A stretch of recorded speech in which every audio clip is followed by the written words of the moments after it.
Hello again. We are continuing our discussion of example 2 from section 8.1. We are now going to work through part B of this example. So we're going to write the first 4 terms of the sequence and determine the limit of the sequence.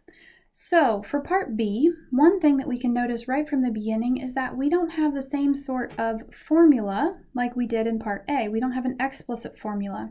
We have this formula where the n plus first term is defined in terms of the previous term.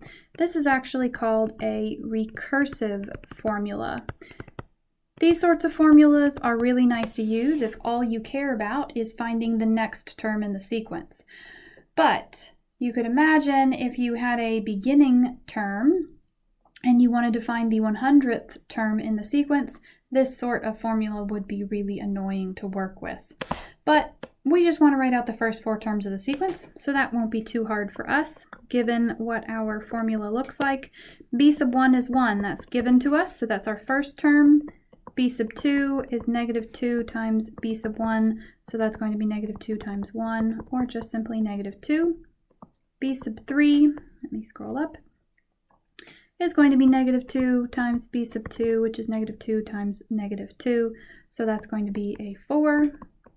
And B sub 4 is negative 2 times B sub 3, negative 2 times 8, or sorry, times 4 will give us a negative 8 there. So there's our first 4 terms. Notice the way I have written these terms is a little bit different than the way that the terms were written in part A, but both ways that you do it is perfectly fine.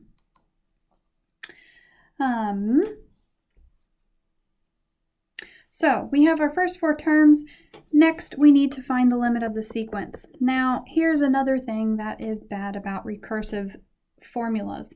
They don't allow you to evaluate limits of the sequences, because for a limit, you need the explicit formula.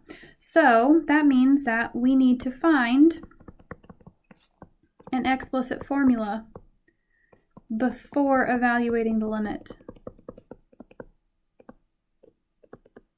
So this would mean we're looking for some pattern, some function, so that an is equal to f of n. Well, we've already written out the first 4 terms, so maybe we can find a pattern here. Notice that we are just multiplying our previous terms by a negative 2. So B2, we could go back to this formulation where we have negative 2 times 1. This one was a negative 2 times negative 2, which is the same thing as negative 2 squared. And if we wanted to, we could write it as times 1, since we have that there.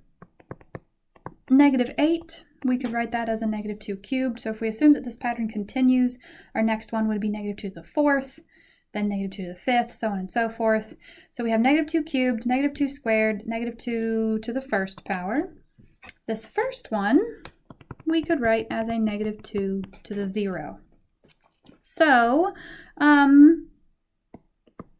let's say then that an is equal to negative 2 to the n minus 1, because we chose n starting at 1. Well, that was given to us in the problem actually, b sub 1 equaling 1. So when n equaled 1, we had a 0 power here, or an n minus 1. When n equaled 2, we had a first power, n equaling 3, we had a squared power, and so on and so forth. And this is true for n equaling 1, 2, 3, and so on. So then we are going to look at the limit as n approaches infinity of a sub n.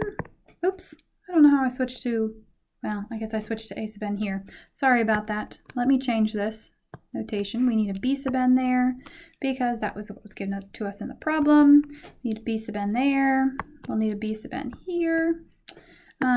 So this is going to be the limit as n goes to infinity of negative 2 to the n minus 1. Well, notice when we wrote out our terms, we saw that we had a negative 2, or sorry, we had a 1, and then a negative 2, and then a 4, and then a negative 8.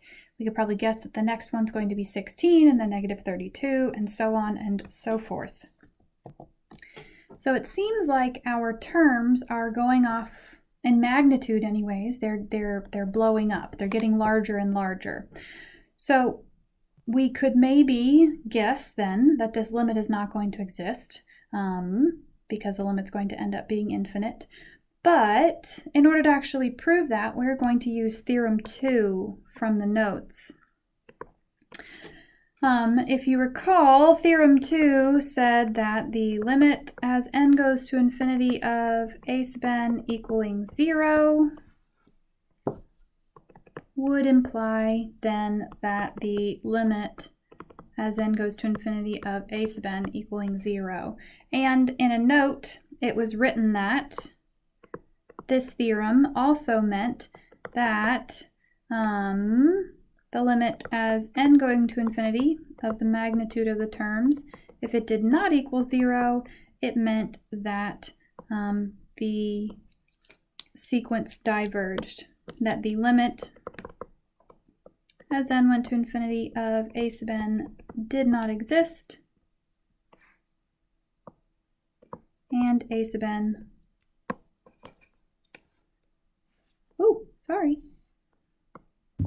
and a sub n diverged. Okay, so that's what we're going to use here. We're actually going to look at the magnitude of these terms. We're going to look at the limit as n goes to infinity of the magnitude of -2 to the n minus 1. And that's the same thing as the limit as n goes to infinity of 2 to the n minus 1. But as n goes to infinity, 2 raised to a power that's larger and larger and larger goes off to infinity. So that's clearly not equal to 0, which means that the limit as n goes to infinity of -2 to the n minus 1 does not exist. So b sub n then diverges. All right, and that is the end of part B. I will pick up in part C in the next video.